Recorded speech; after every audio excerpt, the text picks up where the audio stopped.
Now, if you like this, please, again, hit subscribe, like, comment if you have any questions. Let's dive into the last bit here. If we are running our ads and Facebook is a machine learning platform, what are we teaching it and how does it work? Well, the honest truth is Facebook is a machine learning platform, which means that what we invest, every impression, every penny, euro, rand that we spend, ultimately is giving the system data.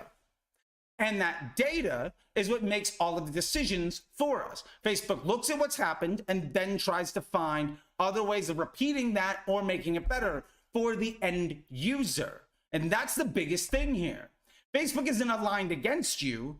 And that's what I hear a lot of time. People say, well, it just feels like the machine doesn't want me to win. And that's 100% objectively false. But when you're not aligning yourself towards the success of the machine, don't be surprised when it doesn't work well for you. And if you give an employee a bad set of instructions and you tell it to make really bad choices and your business fails, don't be mad at the employee for something that is squarely your fault. So that being said, the data that we get is extremely valuable. So when we run creative testing with a lot of post IDs and a lot of different ads and a lot of different ad sets at very low budgets, we have to remember our level of confidence in the outcome of any of those tests is extremely negligible. If you are spending 20 bucks, 50 bucks against 4, 5, 10 different post IDs, and you're hoping to make sure that each one gets a decent amount of chance of where we're going to spend, great. Here's the problem. None of those things are actually getting enough budget for you to understand whether the success they had was luck or merited and repeatable. Now, you might be saying, well, I've been doing this for a long time and that's the way it works. Great. You've been doing a C+ or B- job for a long time and maybe that you were successful with that. But imagine what it would look like if you were doing it properly and you were able to scale your business with confidence and success with stable and projectable outcomes on less and less work. Now, before we talked about if you had 20 creatives that you wanted to run. Now, if you have 20 creatives and we're using that 3-2-2 method talked about earlier, and you are having trouble because you only run 3 instead of 20, you can run 3 of them and then launch the next test of the next 3 and then the next 3. And what you're doing is instead of spending across 20 ideas at once, you're spending across a couple of ideas at a time. And you're making sure that only the best ideas of those little batches get all of the spend. So you're spending the majority of your money giving Facebook the highest quality data in a very high volume to let you understand whether or not you're meeting the business needs of Facebook, and if when you do meet their business needs, if that's good for you. Which ultimately brings us down to the very last thing here. Ads do the targeting. This is not up for debate. This is objectively true. Every ad is actually a post ID. That post ID is actually a web page. Facebook is measuring the click-through rate, the bounce rate, the stickiness, everything on every web page. And they're ultimately measuring for CRO. They're ultimately measuring for time on site. They're trying to make sure that any user that sees this content is more likely to come back to the page or spend longer onside the platform, in the app, or on the site. And what that means is when somebody comes to your web page and they do well and they give a response that Facebook deems as valuable, let's say you get 1,000 of them and 500 responded positively and 500 responded poorly. Who do you think is going to see that next 1,000 impressions? Facebook is going to say, well, these 500 people responded well. I'm going to find 500 or 1,000 people that more look like that look like those people, that behave like those people. Because the ad, just like our organic content, is creating its own audience.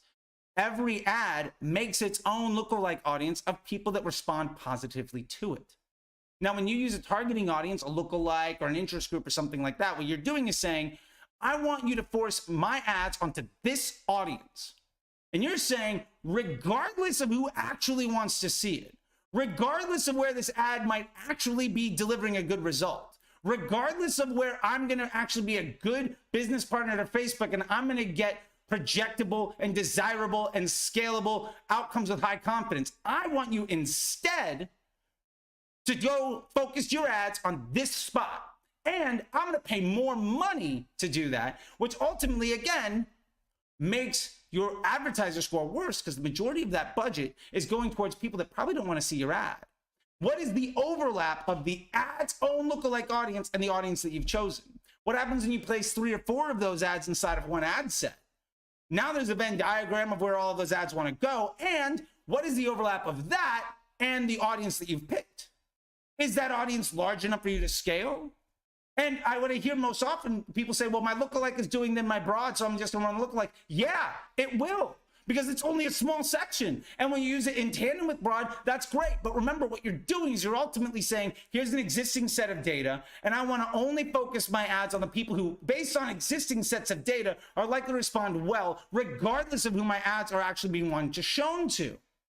And what you're doing is when you run that alongside broad, and then you say, well, lookalikes outperform, what you're doing is you're saying, when I cherry pick my result to get a short win today, while making my advertising costs long-term less desirable, and I'm reducing my advertiser score, and I'm hurting the estimated action rate of every single ad by forcing experiences onto people that they don't want to have, and I'm impeding Facebook's ability to deliver people positive experiences because I'm not interested in being a good business partner, ultimately, success gets more and more difficult.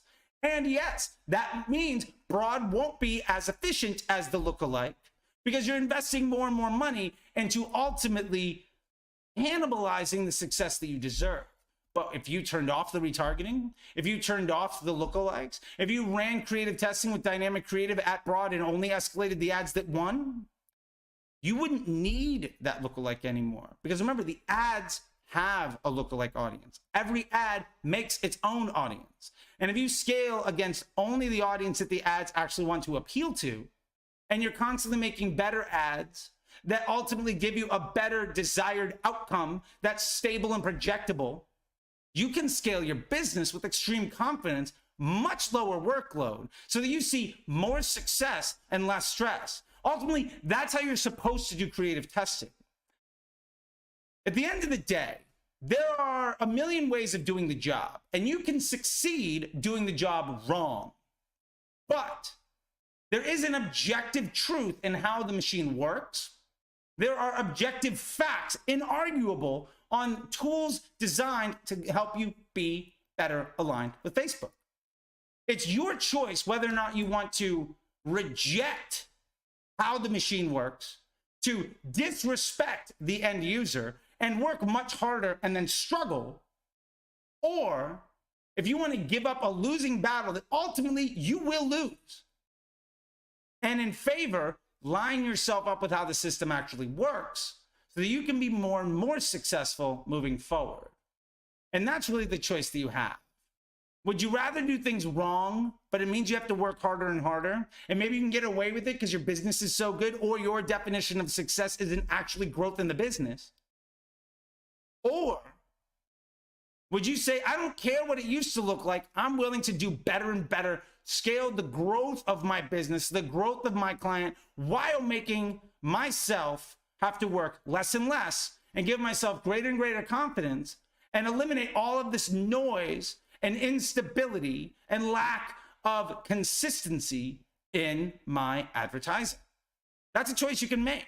But ultimately, if you want to do creative testing on Facebook and you're not doing dynamic creative against broad, you are setting yourself up for failure.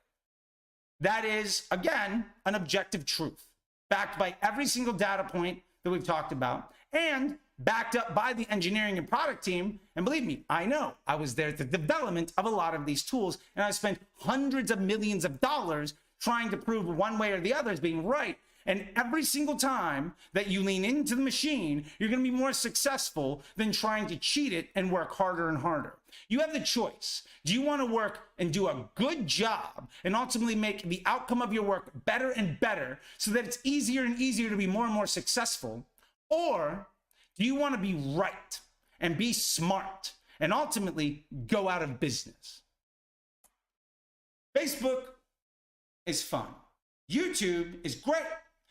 They think you might like some of these. Don't forget to subscribe. And if you have any questions or opinions about this, please don't be shy. Ask them below. Hit subscribe. Go to links.facebookdisruptor.com for more resources. You deserve success. I'm glad to be helpful.